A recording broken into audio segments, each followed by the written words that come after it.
All right, everybody. What's up? Welcome back to another episode of the Deal in the Cards podcast. My name is Sandy. As always, I'm joined by Andrew. Josh is out today. Unfortunately, he's at work. No, he tripped on a But sprinkler. he is in the chat at the moment. So, he said his ACL is intact. That's big. But he is on the DL with right knee inflammation. And then we've got Bernie today, friend of the show. It's great to see you. Thanks for joining us. What have you been up to for the last few days? How's it going? Yeah, it's going good, man. Great. Always good to jump on with dealing with the cards or deal with the cards anyway. We actually do deal with the cards. So thanks for having me on. Always an honor to pinch hit for my friend Josh Jacobs. So thanks. Yeah, well, we're super excited to have you today. We've got some stuff to talk about today. Not a ton going on, kind of a dead time, even though we are in the middle of spring camp. It feels like some big news has already cycled through. So we've already reacted to, Quinn Matthews, for example, being sent back to minor league camp. But I'm sure we'll talk about that today. Same goes for Cooper Jerpy. And then we're still just kind of waiting. Meaningful games are coming. They're coming very soon, just in a few weeks. But right now, just kind of the doldrums of spring. So let's just get right into it today. I think we're going to talk a little bit about roster battles, which is something we're really excited about. So Andrew, how do you see anything shaping up? Are there notable battles you'd like to talk about right away?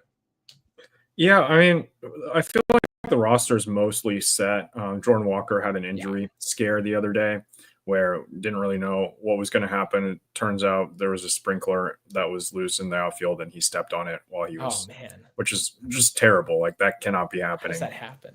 In spring training?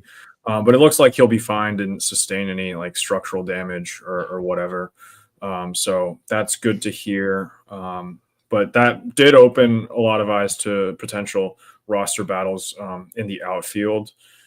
Center field particularly is the one that I think a lot of us are looking at because you have Victor Scott, is he still like hitting like 556 or something?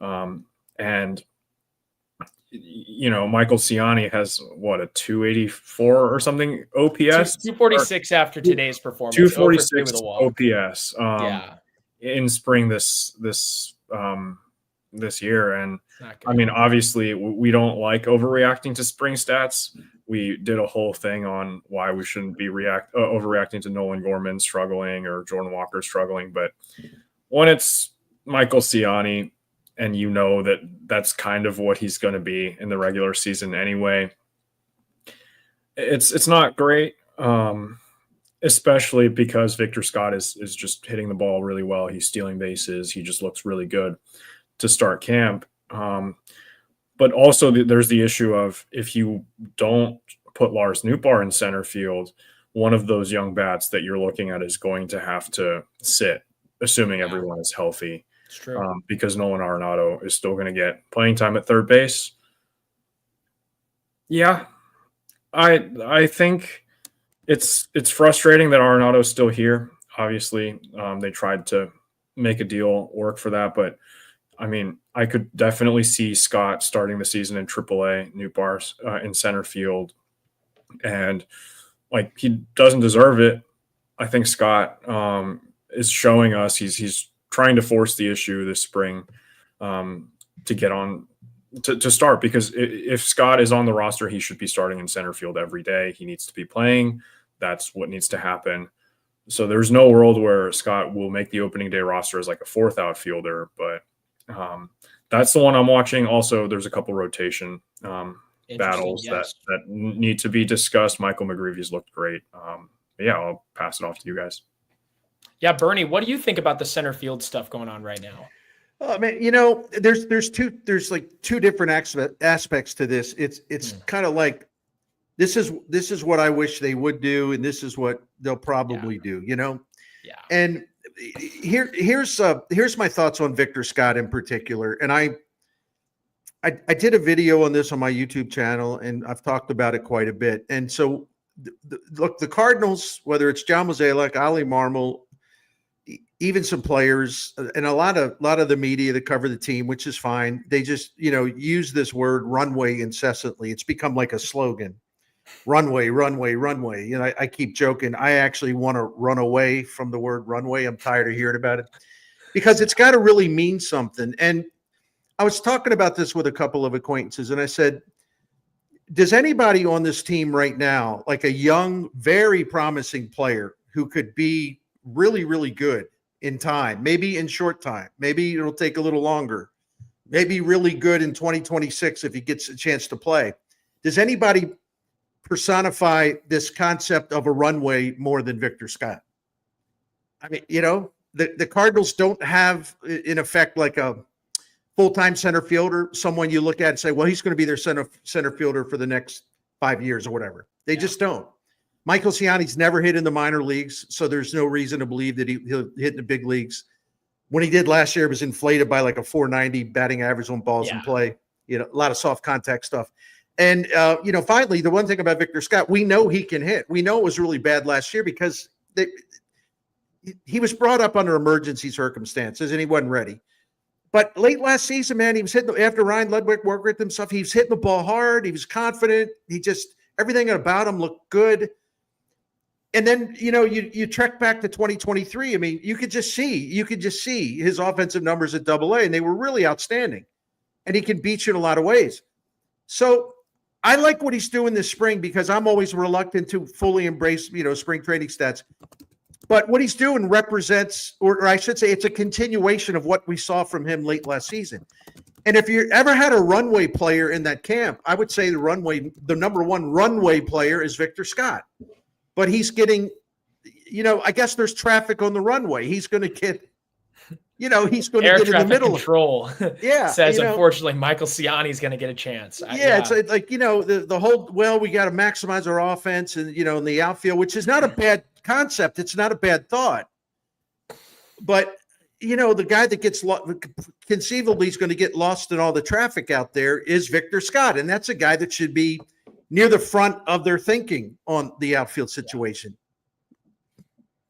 I mean, I see a theme emerging in what you're saying, and I see that other places too. The Cardinals seem to be committed to winning at least some games this year, right? I mean, they don't want to be bad. They don't want to be the worst team in the division. And so they seem to be making some decisions with the present in mind, what bothers me, though, is I feel that in some sense, the future-minded or the future-oriented options might be better than the present options already, right? Like the talk about let's maximize the value of the rotation. Is Michael McGreevy worse than Miles Michaelis? No. I mean, seriously, right? Is Quinn Matthews worse than Miles Michaelis right now? Probably not. I mean, Miles Michaelis had the highest ERA in baseball last year, and I am a believer in volume. Like, I have preached how important the quality starts are and whatever, but like Miles Michaelis has games you just can't win. The same goes for Michael Siani. The value on defense is great. The floor is somewhat high because of that. But the bat is so bad. And this spring, it looks so bad again. And I know we don't read into spring stats, but like, come on, dude's hitting 56. He went 0 for 3 with a walk today, and his OPS jumped 50 points. Like, that's not good. That's not a good thing. Is that option necessarily better than the future option, which is Victor Scott? Like, I don't think so. And that's what I don't understand. When it seems that the future options, the future-oriented options that the Cardinals are saying, well, we think we want to get this guy time, but he's just not ready. When that option is better than the option that you're trying to use to maximize the present value of your team or, give yourselves a chance to win because you couldn't figure out how to trade Nolan Arenado, like, shouldn't it be a no-brainer? Shouldn't they be going with Victor Scott? Shouldn't they be going with Michael McGreevy? Someone make it make sense. I just don't get it. Yeah. See, 2025 should be about also getting players in position and giving them the time to play, a lot of time to play. That can enable them, pardon the cliche, it's been a long day, it'll enable them to hit the ground running like in 2026. In other words, the decisions 100%. They make with young players in 2025 can absolutely impact 2026 in a really good way. But if they don't give these guys opportunities, it could impact 2026. The impact in a positive way would be negated. Definitely reduced. It would be negated. It's a good word. And if I could throw this in, because this is a really, really great topic. I was thinking about this today. And Liberatore looks great. Okay. He's having a great spring. I mean, everyone, just the ball coming out of his hand, people I talk to down there are just going nuts about, wow, Now listen, I know he could be a really valuable piece in the bullpen. And, interesting, late last season, they started using him as the 8th inning guy just before Helsley came in. So listen, he would be valuable in the bullpen. But if this is here we go again, if this is a runway season, do you never, ever try Matthew Liberatore in your rotation again? He's never had a full opportunity. I hope they give him a shot. And Chaim Bloom drafted him for the Tampa Bay Rays and thought he'd be a fixture in their starting rotation. And if this is a runway season, I'm not sure why Matthew Liberatore doesn't get look. They have Matthews, they have McGreevy. I know that, but I would put Liberatore in that thing. If you're never going to look at him as a starter, if you ever plan to do it, isn't this a good time to do it? And the thing that frustrates me is if you look at their starting rotation right now, it's 4 guys who were in their rotation after the trading deadline last season. 4 guys back from that, and then the other guy, Matz, was in their rotation at the start of last season. So you're bringing back a lot of basically the rotation that you ended last season with, plus a guy who was at your rotation at the beginning of last year. Well, and then you got guys who can actually start pitching in the major leagues right now, and they're going to be a big part of your future. So even if they're going to tell us what they usually do, well, we don't want to put too much on them and all this stuff. Okay, but if not now, when? And if not at all, Liberatore in 2025, why? Yeah, you all are the ones telling us it's a runway season. You're 100% right. And just the thing is, is Liberatore not as good as Miklasz right now? That's what I don't get. I feel like the results would, at the very worst, be pretty similar. Maybe he doesn't get the same volume as Miklasz. That's fine, okay? If it doesn't work, if he gets a full chance, if he ramps up this spring and it doesn't work, you can send him down to AAA and you can bring him back as a reliever. We know he's a good reliever. That's established. That's not going to stop being a thing. His fastball is suddenly not going to work out of the bullpen. Okay. He is a good reliever. We know that works, but I'm with you. And I just don't understand why, if these options that you want to get seasoning, you want to get them a chance, like Mason Wynn in 2023. The Cardinals were out of it, so Mason Wynn got to play the last 2 months of the season. It was really bad, but people in the organization, people out of the organization have credited that stretch of struggling at the big league level, at least to some extent, as being part of his success last year. And so I agree with you. You're trying to get that experience for these guys, but at the same time, they are better than some of your current options. I would rather see McGreevy than some of the guys in this rotation. I would rather see Quinn Matthews, when he's ready in a few weeks max, than some of the guys in this rotation. So I just don't understand why they can't do it. And can I, Andrew, I don't want to cut you off. You want to jump in here, so I'll try to be brief. And I was looking something up to just kind of verify what I was thinking. Katie Wu had something, at the Athletic, was answering, of fans in her one of her mailbag segments, and I thought it was an interesting answer she had. She said, because one of the and by the way, I'm not killing the messenger. She was responding to a fan who wanted to know, the same stuff we're talking about. Why wouldn't they go with one of the McGreevy or one of their young guys and give them a chance? And one of the things she said is, I'm talking to the Cardinals. They think it's important to have the veteran starting group. It's really important to have them doing the starting pitching early in the season. And I'm looking back on that, and I'm like, what? It's like, why? Last season, this team was 11-14 up until Mother's Day, with all the veteran starters in the rotation, and their starting pitching ERA early in the season last year was 4.49, and the FIP wasn't much better. So my point is, they've talked themselves, because Katie's clearly getting that from the team when she's asking about it. So they've convinced themselves, well, really, it's really smart to open the season with your most veteran starters. They did that last year, and they were 11-14 with a starting pitching ERA of 4.50. What? How do they just conjure this stuff up without even remembering their own ball club, at the start of last year, right? Does it make any sense to anybody? No, I feel like part of this decision is that Mo, for some reason, still in his last year wants to have a roster that has a shot at making the playoffs. And I think this roster does have a shot at making the playoffs. Do a lot of things have to go right? Yeah, but there is a world where these guys click and they make the playoffs. And like, if Miles Michaelis is just really bad up until May, then like they can DFA him. But if they DFA Michaelis now and Matthew Liberatore doesn't work, then there's not really, well, they do have other guys in there, but like, I guess maybe he wants more options. I'm trying to see this from his perspective, and it doesn't make a lot of sense, especially when we're not just talking about Miles Michaelis. Like, you can go get valuable pieces for Eric Fetty right now. Like, the Brewers just signed Jose Quintana for like a similar amount. And like, pitching injuries have already happened this spring. Like, guys have gone down, and there's teams that could use that and give up something, and also give the Cardinals a chance to start someone who will actually be a part of their future instead of hitting free agency at the end of the year. And like, I don't want to say this because it's not true, but part of me does want to see this team kind of fall apart so these guys get a chance, right? Like, I want the team to win. I want what's best for the team, but also like, I don't want to see this team win like 82 games and miss the playoffs by like 4 games, and because they were so close to contending, not give any of these guys a chance. Like, that would be the worst outcome, and that's exactly what happened last year. And they didn't give those guys a chance. Like, they gave McGreevy a start or 2 at the end in September, but they really should have been doing that before. Yeah, no doubt.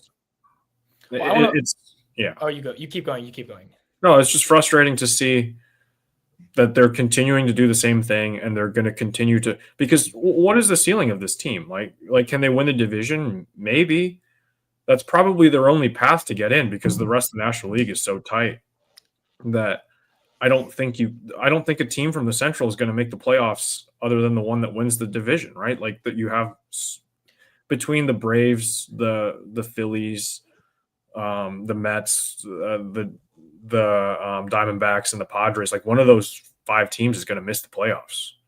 So one of those teams already has to sit out, and then like, I don't think the Cardinals are going to outplay any of those teams.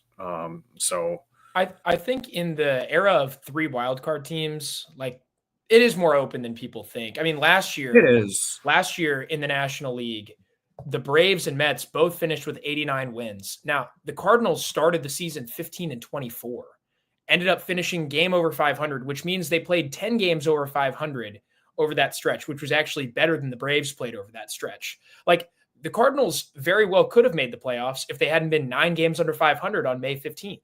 You know, I mean, it would have been very possible at that point in time. So I want to push back on that just a little bit. Like, I don't think the National League is going to be so strong that they don't have a shot. Also, I think we're overrating. Like, the Diamondbacks also finished with 89 wins. Yeah, they're going to be strong again this year. I think they got better this offseason. But there are always teams that have injuries. There are always teams that struggle. Look at the Cardinals in 2023 as a team that people thought might make the playoffs and then struggled a lot. So someone's going to have that problem. Someone is going to have what the Braves had last year with injuries. Like, I don't want to pretend the National League wild card is totally out of reach, especially with 3 of them available. But I mean, I just think that if the Cardinals want to win, the best option is giving some of these guys playing time. I really do think Michael McGreevy, if you want to win, Michael McGreevy should be in your rotation right now. I think Michael McGreevy gives you a shot to go out there and win games. And I think that's the issue that this team just doesn't get. But it's because they're so hung up on the money they've already spent, which I'll never understand. The money's spent. You can't do anything about it. You already spent the money on Miles Michaelis. You don't have to keep killing yourself over it, right? Like, getting more negative value out of him is actually hurting the contract, if anything, than just releasing him. It's the Jason Hayward thing all over again. And they just can't get out of their own way to actually either win baseball games or develop players or do both at the same time. And that's what I just make it make sense. You know, if I want to follow up on that, because you're so right, Sandy, I've always said this, and I've espoused this a lot during my time when I talk about the Cardinals payroll politics. And the thing I've never understood, because you just hit the salient point, which is the money's already spent. It's gone. Okay, if yeah, there's nothing you can do. It's gone. And I never understood the mentality in this case. Okay, number one, we all agree they've spent the money, so there's nothing you can do about that. The player's going to get paid whether he plays or not, or pitches or not. So number one, if you stick with a guy just because of his contract, because like, dang it, we're going to get the most, we're going to try to get what we can out of this contract. Number one, it hurts your team in real time as this guy's not performing well. It damages your team. But there is a double whammy, or there's a double blow, because you're sticking with a guy who's not helping your team. He's hurting your team in real time. And you have a guy that will be better than him, and he's not getting an opportunity. So like, it's a double loss, instead of, you know what I mean? You don't have a guy like, there's a guy that could be better than the guy that you're paying the money. He could be better in the rotation. He can't get in there because you're determined to squeeze whatever you think there's value is there. So your team's bad in real time on the field for doing that. And an avenue to actually make your team better, you're closing off on your own. Yeah. And I actually had a conversation about this one time with a Cardinals higher up. And I'm like, look, let's just, I know you all think I'm just like some rabble rousing guy or whatever, but let's talk about this logically. Tell me how this makes sense. And they really couldn't. They're just like, no, we paid for him. He's going to pitch. What? I mean, it's just crazy. I think there's a misguided belief that if Miles Michaelis goes out there, you're getting innings that you already bought and you don't want to lose them. But what I don't understand is, if you think about it, like let's think of the wins you're paying for, right? Like, let's think about it in a WAR scenario. So when they sign the contract, they're probably projecting Michaelis to be like a 3-win pitcher every year of this extension, the 2 years that he's extended. Well, last year he was already a negative value. So if you're going from like the value of the contract and trying to maximize the dollars spent to wins, one, right. It's getting worse value-wise, because he's going to be a negative player again this year. And so instead of paying $36 million for -1 win, you're going to pay $36 million for -2 or -3 wins. Right. Like, even just like blocking out the team aspect and just trying to think about it the way I think the Cardinals think about it, which is, no, we need this contract to be a win. We need it to look good. It is looking worse in a vacuum. It is a worse contract the longer you let him out there. I'll never understand it, but we got to take a quick break on this Cardinals payroll talk to recognize a couple of our sponsors. So 314 is our presenting sponsor. We love everything they do. They're located at 9640 Olive Boulevard in Olivet, Missouri.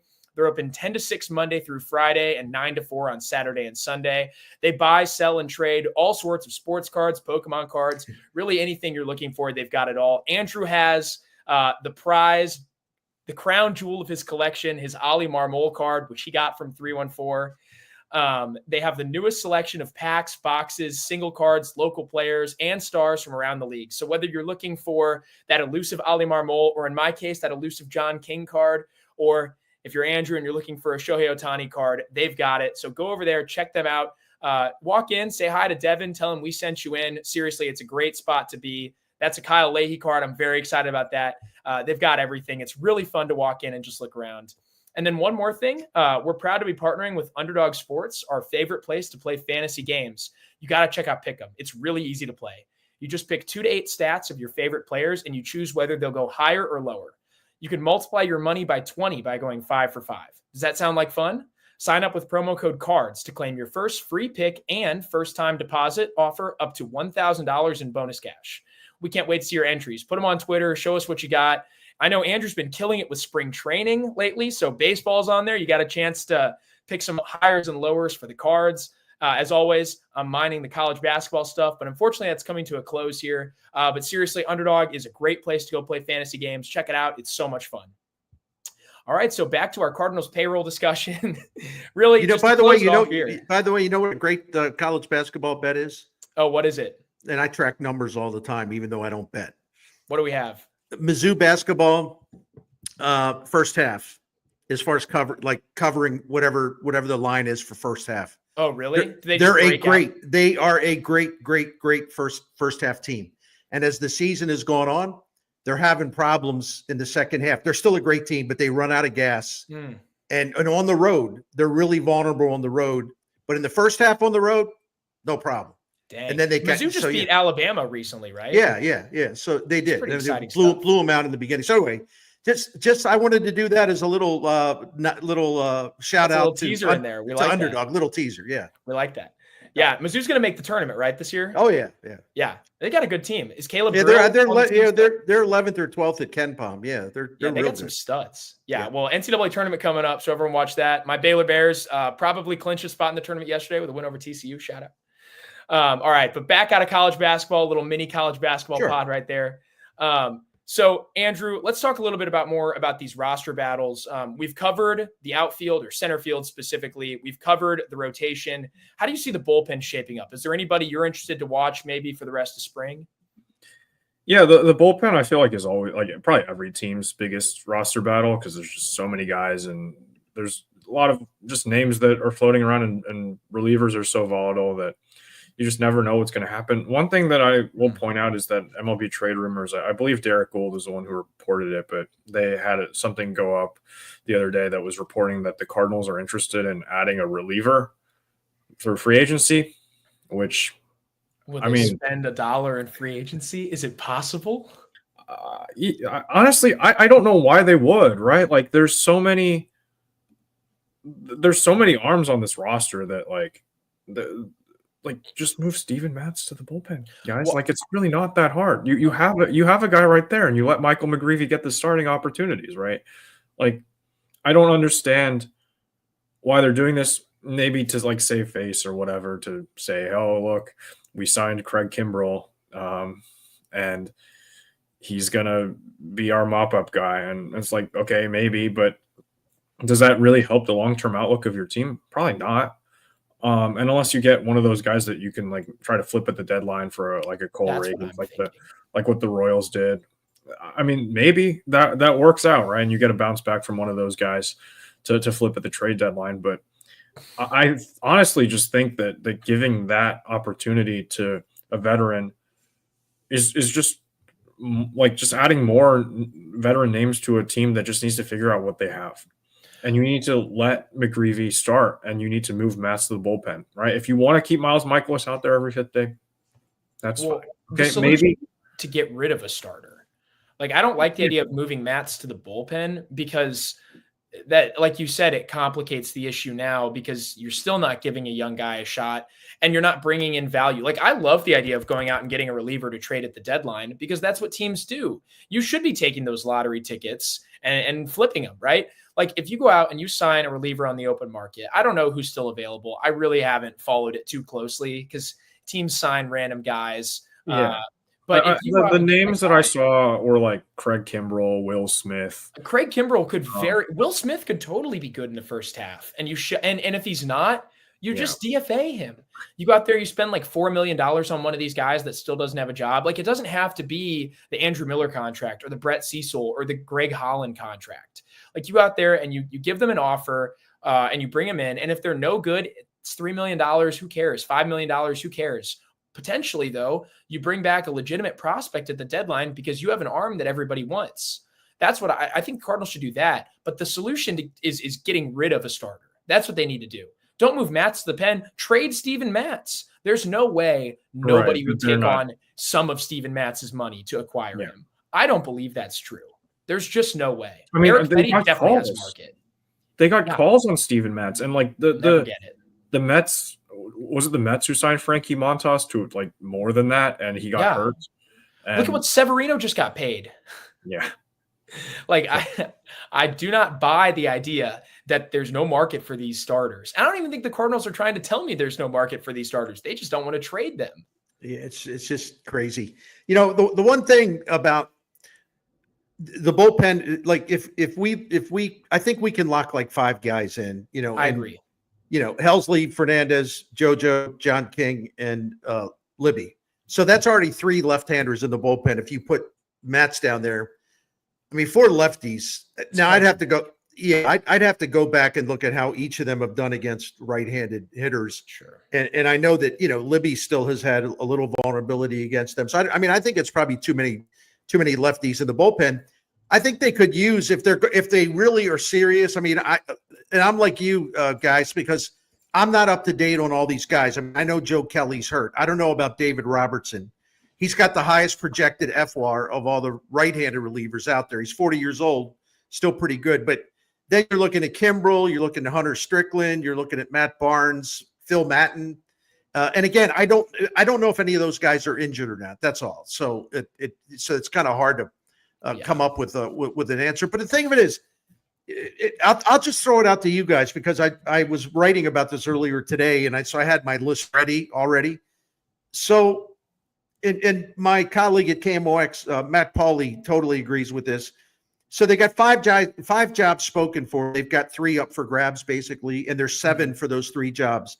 In no particular order, it's Roby, Graceffo, Riley O'Brien, Nick Anderson, Roycroft, Leahy, and Munoz.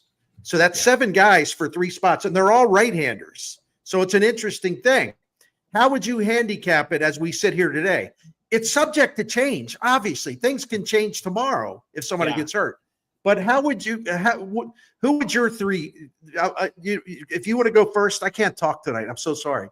No, you're good. Sandy, if you want to take it first, like who would be your first 3 if you had to pick from that list of 7? And Andrew, then who are your first 3? Well, I know he's picking. I am picking Kyle Leahy. I'm a big fan of Kyle Leahy. I think he's going to make the roster. Me too. He's been touching 96, 97 in spring training, which is good to see. The velocity's up. So I see him making the roster probably, but it's so hard to tell here. I don't know what they want to do with Graceffo and Roby. I think it's so hard to project. In my opinion, with Roby, like I would have him starting at AAA. I want Roby to be a starter. I don't want him to get pigeonholed into a bullpen role. We've talked about that. But this has come up on a number of these shows, especially recently, where my philosophy with starting pitcher development has been don't put them in the bullpen, let them have normal seasons, especially Roby and Jerpy, right? Like some guys that have rubber arms that don't get hurt, if you want them to pitch out of the bullpen to get experience against big league hitters, that's valuable. And I can get behind that. But for a guy like Roby, who really hasn't had a normal season in 3 years now, right? Hasn't hit his innings total in any of those years. You feel like he's going to get hurt while he's just building up before the season at this point. I want to see him have a normal season, pitch 120 to 130 innings, and do that. So I would rather it not be him. As for Graceffo, I don't really know. His stuff might play better out of the bullpen anyway. I think it does. I just don't see the starter upside anymore because there are so many guys in front of him. So I'd love to see Graceffo. The fastball, he's got a big fastball. I'd like to see him there. So I'll go Leahy, Graceffo, and then this is such a wild card. I'm a big Riley O'Brien supporter. I wanted it to be him last year, and I think he's going to get a chance at some point again this season, but I'm going to go with Munoz. I think Roddery Munoz has impressed me in spring training. When I've been able to watch him pitch, I've enjoyed it. Obviously, the game today wasn't televised, but it seems like he's been pretty good so far, and I'd like to see him. I think he's got some pretty good stuff. I read the scouting report when we got him from Miami earlier this offseason, and people seemed intrigued. People I trust, people I take it on good authority. So I'd like to see Munoz as 3rd. So let's go Leahy, Graceffo, Munoz for me. Andrew, what do you think? I feel like Leahy is probably the most obvious. Honestly, I would put him in the group of people who I think are guaranteed a spot. But I guess it remains to be seen in that regard.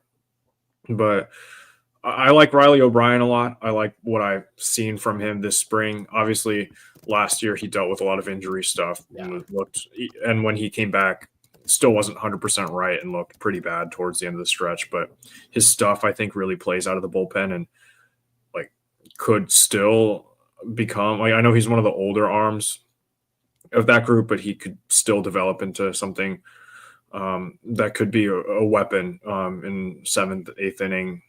Sort of play. A couple of these guys, like Nick Anderson, like he's looked really bad. And the spring stuff, the stuff doesn't look great. A lot diminished from what we saw back in Tampa when he was an all-star caliber closer. So he's not a guy I'm really looking at. Although I was pretty excited when they signed him to a minor league deal. It just has not looked good at all this spring. And I mean, for Graceffo, I feel like he's probably, if they're not going to give a lot of these starters an option to start, then I feel like bullpen is probably good because there's like 4 other guys I would rather see get starts over Graceffo, but I think he still deserves a look.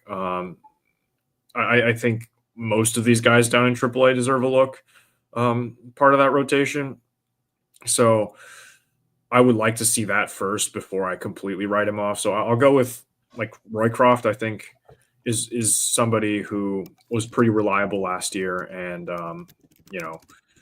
has looked pretty good this spring so far. And your 8th man in the bullpen doesn't have to be as like flashy as whatever. Like Graceffo probably has more upside out of the bullpen than Roycroft, but I would like to see him get some looks in the rotation before I completely write that off. I would say this. It's really funny because I don't know how many people you would meet out on the street, metaphorically speaking, that would be big Kyle Leahy fans. I'm a Leahy admirer too, because the guy is better than people assume, yes. right? Yes. You mentioned the uptick in velocity. Okay, there's that. That's even better. But he's such a valuable guy because I was doing some stuff on him the other day because I was curious. And 20 of his 38 appearances, I think, were more than 1 inning. So he's a really valuable cushion guy because if your bullpen's a little overworked, or maybe it's one of those games where you're down 6-0 or whatever, there is value in having a guy who can come out of the bullpen and give you 2 innings, maybe two and 2/3 or something. All right. But I don't want to limit him, but he's valuable that way. Those guys are really valuable. They're kind of a buffer. The other thing about Leahy that I think is not recognized by people, and I'm not talking about you guys. You go take a look at his high leverage stats last year. I mean, his high leverage stuff is fantastic. His stats in close and late situations, fantastic. Like you can use him in a big spot. He's not just like he's our like 4th and 5th inning guy if the starter gets blown up and we're probably not going to win. So no, he's capable of doing more. But I like the idea of Graceffo too, because then you would have 2 guys, I think, that could give you more than 1 inning and they can sort of play off each other. But I think also with the increased strikeout stuff that they have, they're guys that you could stretch out a little in the bullpen, but also you can use in big spots late in games. So I like the versatility or the flexibility that those 2 guys give you in that bullpen. As for the third, I love Roycroft, but I need to know if he's come up with something that can neutralize left-handed hitters because they clobbered him last year. He's awesome against right-handed batters, but he's going to have to neutralize lefties. Anderson, no. Roby, I'm kind of with you guys. I think maybe I'm not ready to put him in the bullpen. I'd love to see him sometime soon, but I agree with your thoughts on that. So it's either Riley O'Brien, and I think it would be Riley O'Brien rather than Roby, for what you said. Listen, the guy's 30 years old now, and he's got filthy strikeout stuff. He throws really, really hard, but he can't stay healthy. And the very little that he's pitched in the big leagues has been pretty terrible, but I'm not going to judge a guy on 10 innings. So if it's not going to be now for Riley O'Brien, if he's going to start to build a career, I think he's going to have to start building it now. Yeah. And if he has another injury, and I hope he doesn't, then you have some people down in Memphis you can call on. So anyway. Yeah. I mean, I think he's going to get a chance this year. They just have to. He's too intriguing. And I think there's a lot of options in the bullpen that are going to get like a chance. I definitely don't think the group that starts the season will not be the same group all year. The Cardinals have more reliever depth than they've had in a long time. That's a really good thing. They do. I think you're going to see Granillo at the big league level at some point. I think you're going to see Matt Savanson. Kareem has talked at length about him over on Birds on the Farm. He's very excited for what he brings to the table. And that's another great win for the Cardinals, by the way. They got him in that Paul DeYoung trade with Toronto. It seemed like a nothing guy who's 26, struggling at AA, and they've turned him into a legitimate relief prospect, which is really exciting. So you're going to see a lot of different guys get looks this year, but I just want to go back to what you're saying about Kyle Leahy and just enjoy that for a second, because on this show, okay, Right. We do tier lists during the season. And I recall at the end of the season last year, Kyle Leahy just did not get the love he deserved. We did put him in specifically D from tier. Andrew. I argued emphatically for B or C tier for Kyle Leahy, and he was thrown into D tier. I just want to point out the fact that last year, in 48.2 innings of work, he only walked 10 batters, a 1.8 walks per 9. Incredible. Okay, that's very great. Out of the bullpen, knowing this guy's not going to put free runners on. He only gave up 4 home runs, 0.7 homers per 9 innings. That's really good. Excellent. Knowing that's a guy that's not going to come out and give up, a 2 or 3 run home run with guys on base. That's really exciting. Gets a lot of ground balls, which I really enjoy. The strikeout stuff, 6.1 per 9 last year wasn't great, but we know he's capable of more than that. And with the velocity gains, I really do think he could be an even better reliever this year. I love what you said about him being a multi-inning guy. The high leverage stuff is real. Really excited about that. So I think the bullpen is going to be really strong this year. I don't know if it's just me, but last year the bullpen was my favorite part of this team to watch. I really loved not just Ryan Helsley though, and not just Fernandez and Romero, the guys you expected. Like I really loved watching John King come in and induce ground balls. Okay, I loved watching Roycroft come in and surprise people. Right. I had a lot of fun watching these guys, and I think this year that's the part of the team that I'm most excited to watch. What do you think? I'll throw this to you guys. I wrote a little bit about this today. Last season, Helsley had 49 saves. In 38 of the 49 saves, either Romero or Kittredge worked the 8th inning, and whoever didn't work the 8th inning, some days they were in the 7th inning. Yeah. So those two guys were vital to building that bridge to Helsley, as we know. Now, JoJo concerned me after the first month of the season. His strikeout rate really just went down the toilet, and his ERA over the last 4 months was over 5. So I worry about him. And of course, there's no Kittredge, and it was really, really valuable. I think Fernandez can handle that role, but I think we all agree that Romero is still going to be a 7th and 8th inning guy. I just hope that his stuff holds up better, that he doesn't. I think maybe Ali, who did a great job running the bullpen, might have overused him a little bit. And I understand why. But Ali backed off, and I had a conversation with him about this after that blow up in Houston where Romero gave up the bomb and they had a game 1, then all of a sudden they lost. And we had a really good talk about it. And we were talking about how his strikeout total's been plummeting. And Ali said, "Yeah, I think we're just going to have to back off. It's not fair to him, and we're putting him out there too much." So if Romero's stuff holds up over the long course of the season, I think he'll be really effective. I do have some concern about that. I love Fernandez, but he hasn't done it much as far as high leverage. He just hasn't. He was in only like 2 of the 8th innings that preceded Helsley's saves. Whatever that means. It may not mean anything. And he also ran out of gas, for a while there.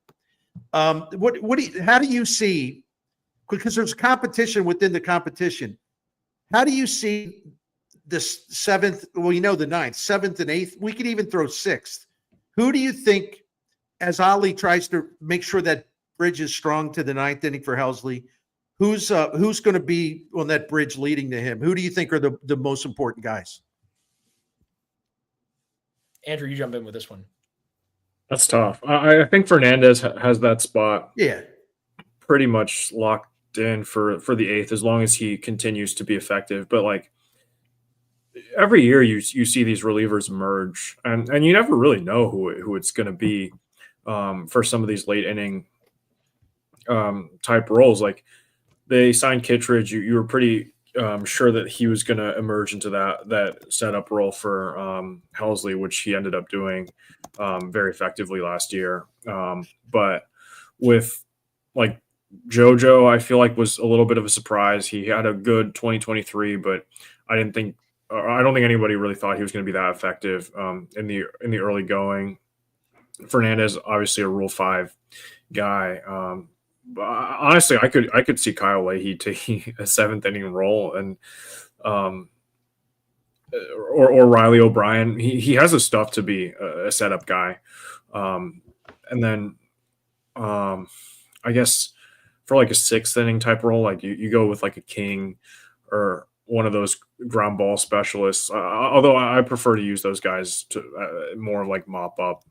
Like I feel like King has probably the highest floor, but like the lowest ceiling of all of these relievers because he just doesn't have the strikeout stuff.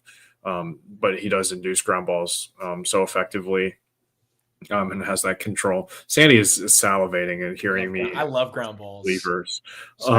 I think ground balls have become underappreciated. I don't like it either. Oh no, for sure. I don't know why. I mean, listen. I understand the need and the emphasis on we got to have more swing and miss. I don't think there's anything wrong with that, but it's gone so far that way where we've now lost an appreciation and admiration for guys who can consistently get ground balls and get out of jams by inducing double play grounders. I mean, that's not easy to do. I mean, that is a real good kind of escape path out of a jam. And I forgot Matthew Liberatore. Yeah. Liberatore will be in there too in that as far as the eighth inning or so. And I think Liberatore could be crucial in that. I think Fernandez will be crucial in that. JoJo, of course. Leahy. I mean, I do think that's the beautiful thing. That was going to be my answer. I think they have a lot of options and they have a lot of flexibility. I don't know that anyone can replicate what Kittredge did, but that doesn't mean they're going to be awful in trying to fill that role. They can still be, highly competitive because they've got some talent that can plug in there. And Ollie's going to have to be. I thought he was wonderful with the bullpen last year, and he's going to have to be that way again. I mean, that team was lost 4 games all season after they led through 7 innings. Only 1 game when they led through 8. They also had that was Helsley. They also had a great record when they were tied, like say 6th inning. They had a great record. It was like 18-7. Forgive me if I'm off by a little bit, which means that's not the only reason why they took a lot of those tie games and won. Of course, it's not just the bullpen, but that tells me that the bullpen, when you have a tie game going into the 7th inning, that bullpen they had last year, and listen, 8 of their top 9 relievers are back in terms of innings pitched last year.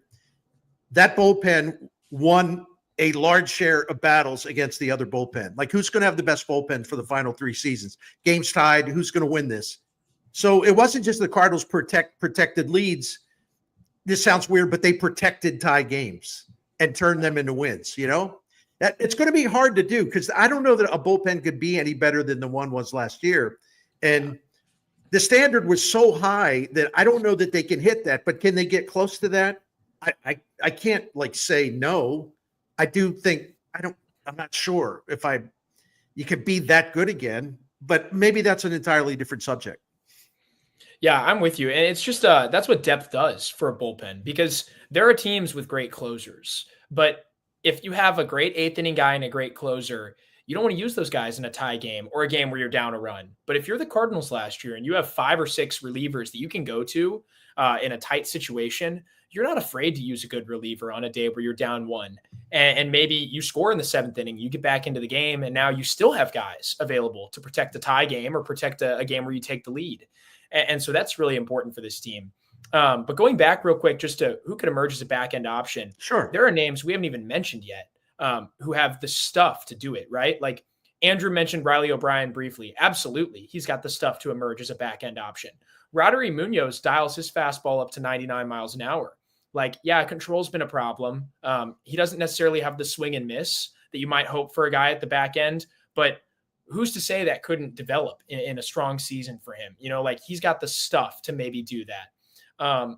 We've talked about Kyle Leahy could have the stuff to be a 7th or 8th inning guy. There's just so many options for the Cardinals. Even going down, like Matt Swanson has the stuff to potentially emerge as one of these guys. So there's just so much to appreciate here. And, like John King might have a lower ceiling than some of these other guys, but he's the type of guy that you can use in a jam. Let's say, the other team, somebody comes in, walks the first 2 hitters. It's like, well, let's go to John King and hope he can get us out with a nice ground ball, a double play. You can get out of the inning.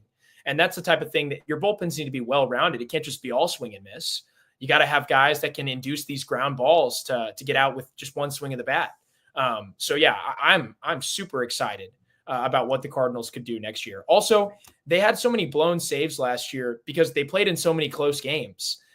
The Cardinals, like if the offense can just be any better and get them any lead worth protecting, because if the game's tied in the 5th inning and the starters already exited the game because, you've got Steven Matz back there or whoever else who doesn't have the length, who's, coming out early, or Miles Michaelis.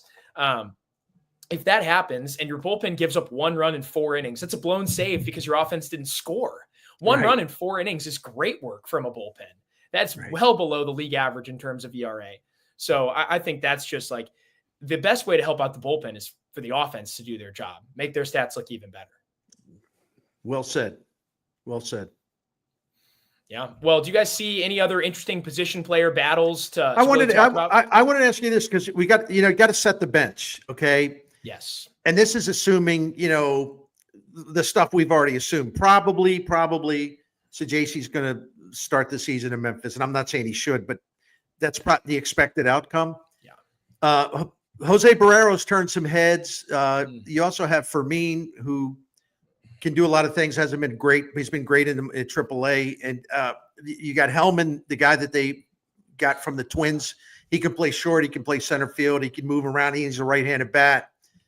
And I think they really want Lucan Baker to be available not only as a right-handed DH but also against lefties. Also, they want that power bat against a lefty reliever late.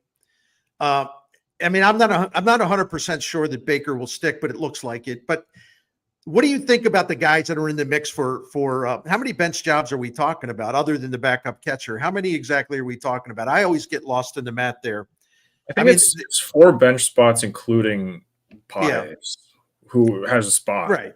Yeah. So who if Baker gets the other one, let's say hypothetically, Right. All right. So that's what, 2 jobs. Mm-hmm. So who do you think's the front runners for that? I mean, it's Siani and. Oh, I forgot about him. Yeah. I think you got to have a 4th outfielder. What's that, Koperniak? I think they should give Koperniak a look over Siani. If you're willing to play Nootbaar in center, I know, I right? would give Koperniak a look. Well, Koperniak the thing is, capable of playing center field, and the in-game That's such a great good. point. That's such a great point. Yeah.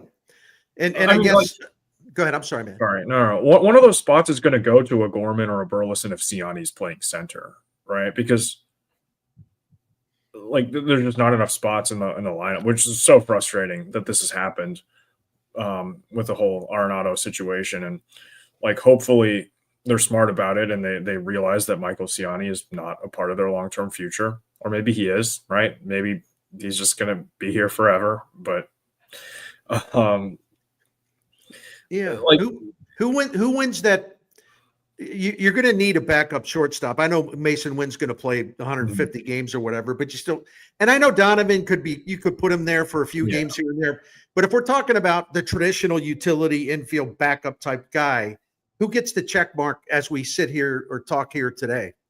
Is it Barrero? Is it Fermin? Is it Hellman? I think those would be the 3 choices. Yeah. Hellman can play center field, so maybe that versatility is legit. He can play basically everywhere. Maybe that's worth it. He's got some decent minor league stats. I was looking through, he's been an organizational soldier for the Twins, but he was good enough to warrant a call up at least in some capacity. They were clearly interested in him long enough and enough to hang on to him for a while. He's seasoned at least in some sense because he's just been around forever. So I feel like maybe that's worth it. I don't know. My gut tells me they're going to go with Fermin for the infield because he can play shortstop. But I just feel like you can't be starting Fermin. You cannot be starting Jose Fermin. I don't care how infrequently you're doing it. You just can't be doing that as a major league club. I'm sorry, but I hope they're not doing that. I don't want them to be doing that. No, I just love the way you threw that out there. It's cool. No, I'm good. I'm good with that. I'm entertained by the way you threw it on the table there. That's great. So I really do hope, I really just hope they go with Nootbaar in center field. They would fix all of our problems.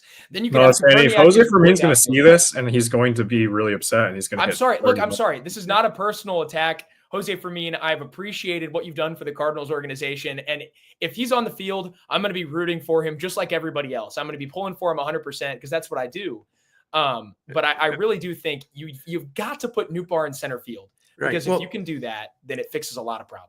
And the reason I'm going like this is I got one follow-up question because I think we ought to handle this one too. Okay. Donovan, let's say it's Donovan, Newt-Bar, Walker, left to right. Okay. And I guess there's a chance for Scott, but for the conversation we're having now, Donovan, Newt-Bar, and Walker. All right. Who's your fourth outfielder? Do you keep Scott? Is this the spot for Koperniak? Or does the man crush on Michael Siani continue? I think that it shouldn't be Siani, but it's going to be Siani. I'd like to see it be Koperniak in that outcome. You got to talk me into that. I'm not saying you're wrong, man. I'm not saying I disagree, but talk me into that a little bit. Well, I mean, look, if you've got Victor Scott, like when we ranked the Cardinals, we put all the Cardinals prospects on a tier list, and we said Victor Scott was the most valuable for the organization at one point in time. And that's changed after last season. Clearly he just wasn't ready for the big leagues yet. And that's okay. He was young, he was rushed, barely played at AAA before he made his major league debut. But I think if Scott's going to be up here, he needs to be starting, or he needs to be in AAA starting every day. I want him to get regular plate appearances. I want to see him putting the bat on the ball, putting it in play, playing great defense. I don't want him to sit on a bench. And I really do think that Donovan is a durable guy. Donovan's the injuries he's had at the big league level are fluky to me. He's going to play. Yep. Donovan's a bulldog. We had Donovan on the podcast. It was amazing to talk to him. I really enjoyed that conversation. And he's a guy that wants to be out there. And you know that. He's not going to sit. Lars Nootbaar, I think Lars Nootbaar wants to play really bad. And I think some of his injuries are really fluky. It's weird. When Lars Nootbaar gets hurt, it's because he's playing too hard or something like that. And that's a great quality. So I think as long as nothing weird happens, right? Like if he doesn't run into the wall and pull something or, get hurt sliding into second because he's doing everything for you and stealing bases. Like I think he's going to play quite a bit too. Yes, Josh, most valuable because of those things, most valuable to the organization, not best in the system. That's not what we were saying. Who's that? Is that Josh Jacobs? Yeah. What is he? He's at work or something. I don't know what he's doing. I wasn't saying he was the best prospect, just in terms of who they had behind him. There really are no center fielders in the organization after that. But so like if those two things are happening, there's just not going to be a lot of opportunity for your fourth outfielder. And so I don't want Scott sitting on the bench. Now, if they are going to go with Scott, that's fine. You can play Nootbaar and Donovan in the corners, and then you could still have Koperniak up as your fourth outfielder pototentially. Well, then where does Jordan Walker go? Oh yeah, that's actually true. If Josh is still with us, well, what would you do, Josh? Answer us here, like for a so-called fourth outfielder. If it's Donovan, Nootbaar, and Walker, left to right. If it's that, okay, hard. Who are the backup outfielder or outfielders? Come on, Josh. I'm counting on you, man. Oh man. He's got to be typing. He's got to be typing this out. I know. Or you can text me. Text me and I'll read it. Whatever. Oh, I guess he's got to get back to work now. Huh? He's got to get back to work. I don't know what he's doing. He's big leaguing us right now. Josh Jacobs, on Redbird Ranch made what's he got? You got one? He's got Siani. I don't know who that is. Oh, Sinisi. Oh, I did read Josh's piece today about setting the roster thing, which was a good read. And he made a really great point. I'm going to steal it or borrow it. He was talking about the backup catching job. And we know that they all love Page's defense, and that's okay. All right. But they need to give a lot of at-bats. A lot of at-bats to Ivan Rare. He's got a much higher ceiling. Yes. But the one thing that Josh said in Redbird Rants, and I really thought that's a really good point. He said, they're determined to go with all these veteran starters who have a lot of experience, right? If you have this veteran rotation, why are you so worried that you need to have this, a guy behind the plate that is polished as far as calling pitches and all that stuff? Like if you have veteran starters, that's a really good time to make sure you're playing Herrera as he's smoothing out his defense, because the veteran starters can sort of take the lead. They can call their own game if they have to. I just thought it was a really good point. But again, it's the way the Cardinals seem to always sort of contradict themselves a little bit. Okay, you want to block young pitchers from coming in the rotation? Okay, well, You got to have a veteran rotation, even though it's not your best rotation. Okay, well, then you don't really need Pages catching all the time. It's good to call them out on this kind of stuff. He says, I'd go with Siani as the fourth guy. I'd feel odd about having no outfielders with plus defense. And what did he say? And I could be talked into Koperniak. That's the one and only Josh Jacobs joining us via text message. Wow. Just got a text like Jim Edmonds style. Anyway. What? Good stuff. Andrew, who are you going with? Probably Siani. I don't know. Gosh, the Siani club, man. I don't know. Like, I mean, personally, the defense is just so good where it's like, no, it is is a Gold Glove caliber center fielder, and you're never gonna pinch hit Siani, right? Like, he's probably not gonna get that many at bats, and like if he does get at bats, it'll be when he's a defensive replacement, and then they bat it around, and he's just getting an at bat when you're up by 6 runs, and it doesn't matter. So, like, I'm not really too worried about that, assuming he's not gonna like start like a third of the games, right? If he was doing that, that would be a problem. That's true. But yeah. So is the best way to frame this then? Like, how do the Cardinals see this role? Because again, if the Cardinals see this as this fourth guy is going to mix in twice a week, like, please don't make it Siani. But you're right. If it's a defensive replacement, that's great. I could see. He also can run pinch runner, and I like that. If you want to play small ball, I hate the term, but if you really do feel you got to move a runner over or whatever, he's good at that. He's got some skills. I'm just trying to be a contrarian with this one. That's all. I mean, I'm just one of these things. Like, okay, like I was saying earlier, talk me into it or whatever. No, listen, I appreciate who Siani is. I'm resistant to this idea that the Cardinals think that he's more than he is.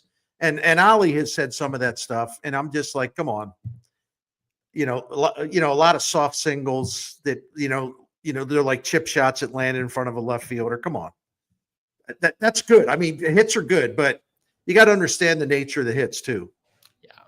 So, no, it's a great point. Well, outside of that, how do we make space for a guy like Luken Baker, who seems to be having another good spring? He's really torn it up in the minors.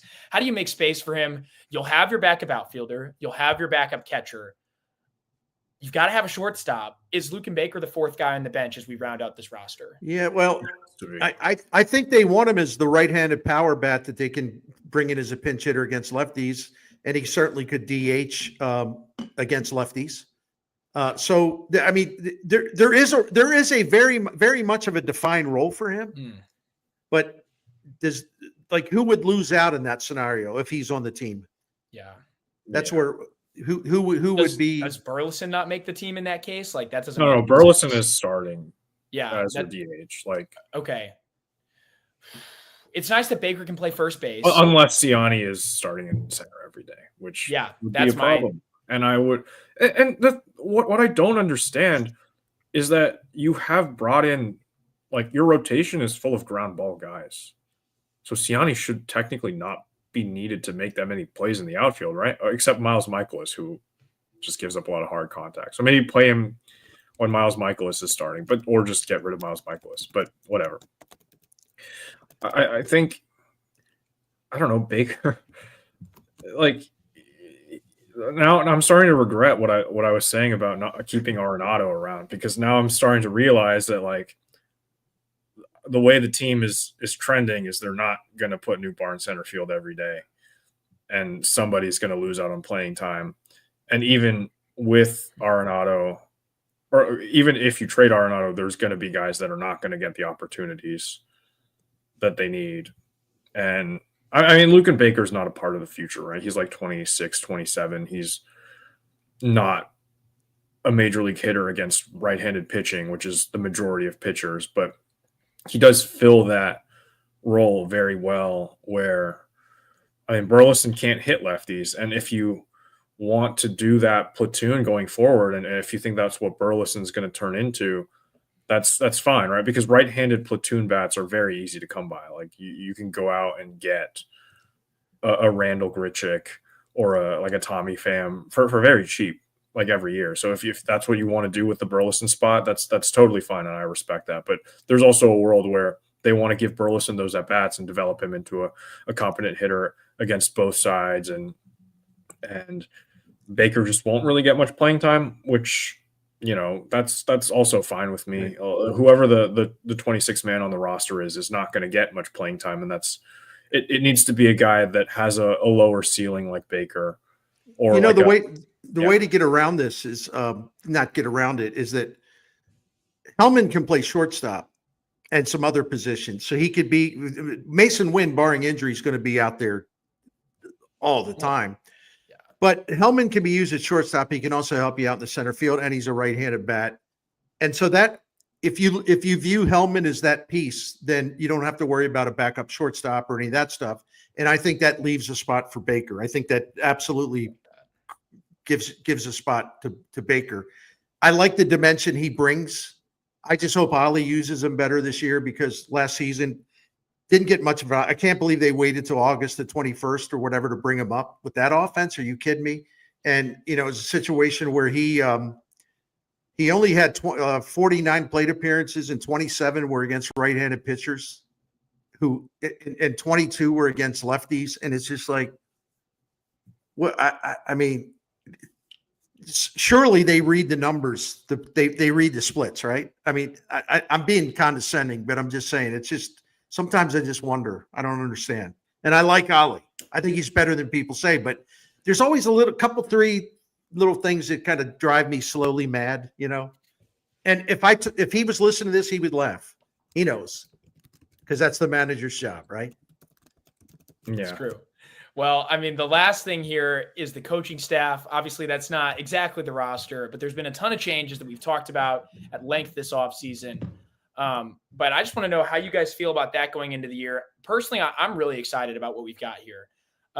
We laud Adi. We talk about Ollie. We talk about him all the time, how excited we are to have him back. I'm thrilled to have him at the helm again this year. I think he did a great job last year. Some of the changes, I think, will be for the better. It's nice to have a new hitting coach back there. Excited about that. But I think this is another potential area of strength for this team. What do you think, Bernie? Before we start with that, sure. I just want to say that I got a text from Josh Jacobs. He says, "Tell Bernie he convinced me. If they have an outfield of Donnie, New, and Walker, they could have Hellman instead of Siani on the bench. Then the bench could be Pajes, Koperniak, Baker, Hellman. Donnie's versatility allows them to use him to spell infielders, and then Koperniak gets starts on those days." No, see, there are a few ways they could go. I'm glad that he brought that up. I think that I love John Jay being with the Cardinals, because I confess to something. When he was playing for the Cardinals, I didn't appreciate him as much as I should have. And I'm looking back on it, and the role he played in 2011, for example, and so on and so forth. But he's a really good baseball guy. He's really, really smart. Some guys just have the natural feel for the game. He does. Descalso does. I don't care what they did as major league hitters and fielders. It's an irrelevant discussion, because if a guy like, say, John Jay, for example, was limited athletically, speed, whatever you want to call it, and maybe in center field he wasn't the best because he was limited athletically, let's say, it has nothing to do with his ability to teach people how to play. And the fact that he's been working with Victor Scott, that makes me very, very happy, because John Jay's just a smart baseball guy. Descalso is too. And so I'll shut up now, because I don't want to monopolize the conversation. But I'm glad John Jay's on this staff. Really glad. Yeah. Is there anyone you're excited about, Andrew? Yeah. I mean, Brant Brown is still in question. Like, all the players seem to really like him, but all the players seem to really like Turner Ward. So, what do we know, or what do they know about that, I guess? But like, we'll still have to see. The two hitters he worked with most over this offseason, Gorman and Walker, still haven't shown really much progression. We talked about that. We are not worried about that, and I'll see. I'll make my determination on how good of a hitting coach he is a couple weeks into the season, seeing how those guys are performing, if they're making improvements, and they're working on things this spring. So I'm not going to take their numbers and be like, oh, look at how bad they are right now, and that means that our hitting coach needs to go. But I think it's promising that they're bringing in external voices, not just like who Goldie wants as the hitting coach, you know, right. and like a guy that has worked with very successful organizations. Obviously, it didn't go well in Seattle, but when has anything gone well for Seattle offensively, right? Like, it's just not something that, like, they changed the batter's eye and stuff there. Like, I don't know, weird stuff happens when you go to Seattle as a hitter. And hey, maybe that's why their starters are so good, you know? So anyway, I'm excited to see what those guys can do. I'm also a little bit cautious about it because, you know, obviously they're unproven talent, and we don't know what we're going to get out of Gorman and Walker until we really see them play in the regular season. And Gorman, I feel like, has been taking better at bats in spring recently, but you know, it's been a couple of hard. Yes, sir. You got Sandy. Dylan One thing, throw this in here real quick because I don't want to leave Dusty Blake out of it. I never really understood how good Dusty Blake is. I used to make fun of him. I admit it. Now next time I see him, I'm going to apologize because I was like, what does this guy do? He's always looking at his iPad. All right. So I was being the typical big mouth talk show host, right? It happens. I found out a lot about how little Dusty Blake had to work with in terms of technology. And he's going up against dugouts that have all this stuff the Cardinals didn't have available to him. And when it was explained to me, I was like, oh my goodness, you got to be kidding. This is worse than I thought. I'm assuming with Bloom in there and, you know, Cerfolio, Matt Piermont, the pitching coordinator, whatever his title is, I'm assuming like one of the first things they did before they even started hiring coaches and instructors, it's like, get Dusty Blake, get him the technological tools he needs.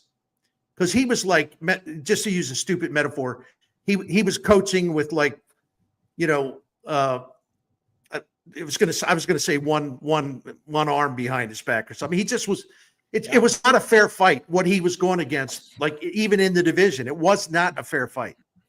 And it's hard to grasp that. But once I found out the extent of how bad it was, I was like, oh man. And here I am making fun of the guy.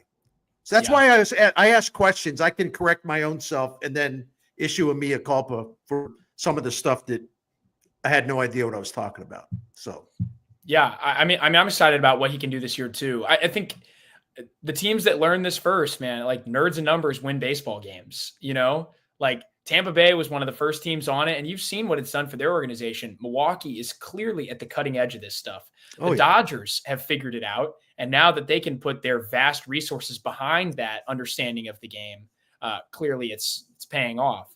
So, yeah, the Cardinals kind of getting on board with some of this stuff should help. And I think Dusty Blake has done some really good stuff.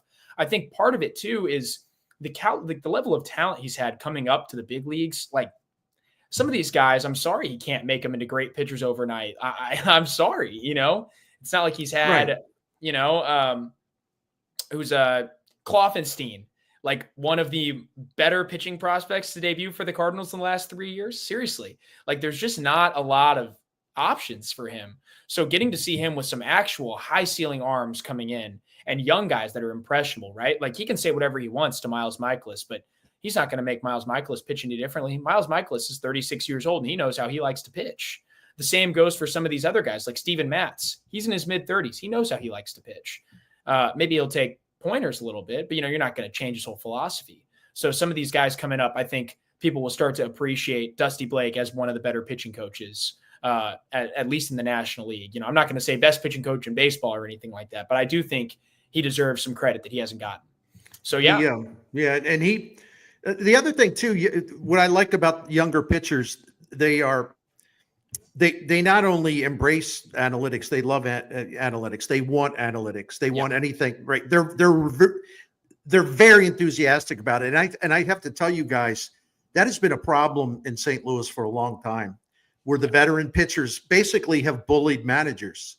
Mike Matheny, bless his heart, wanted to, you know, the front office said, look, we got to start using a lot of defensive shifts. he said, well, that sounds like a good idea. He looked at the data. He started using defensive shifts, and every veteran pitcher on that staff was just going nuts, squawking. We don't want this. We don't want this.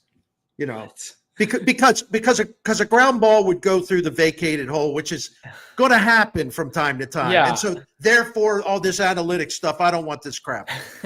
And they were all guilty of it, including one of the more venerated Cardinal starters. Right. Oh no. And then, you know, fast forward to, Adam Wainwright has said he doesn't care for analytics. I mean, he just flat out, he's almost proud of it. Okay, that's fine. I mean, he had like Zach Wheeler in his top 5 players or something on MLB. Yeah, but no, he's really, you know, Wainwright's a great Cardinal, but he didn't feel like he had to worry about analytics, and that's fine. But don't be anti-analytics to the part where maybe you're influencing younger pitchers and they're afraid. And just like the way veteran pitchers ganged up on Contreras in 23. Yeah. I did not understand that. That was a total veteran guy. All veteran guys, every veteran in that rotation went nuts, and that was one of the dirtiest things I've ever seen done to a teammate. And then that's why you had a couple of those guys say, "Well, wait a minute, we better get out there and declare our support for him." So I'm looking for the day where veteran pitchers in St. Louis do not intimidate the manager, and the manager actually, you know what I'm saying? Yeah. I just it's been one of my things for years now, you know, and here I am, the old guy, but I've been bristling about this stuff since like 2013 or whatever, you know. So anyway.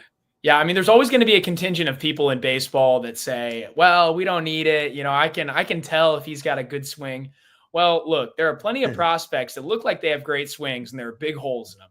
There are plenty of guys that have a live fastball, but the specs aren't nearly as good as they look, you know, right. And those prospects don't develop. And the Cardinals have been behind the times. They've been behind the trends, and we've seen what happens. They have these guys that they're excited about and they flop. I mean, how many people in the Cardinals organization were just thrilled to death about Delvin Perez? You know, how many Cardinals guys were thrilled about the athleticism they saw from a Trajan Fletcher or a Nick Plummer, you know, what they thought he could become.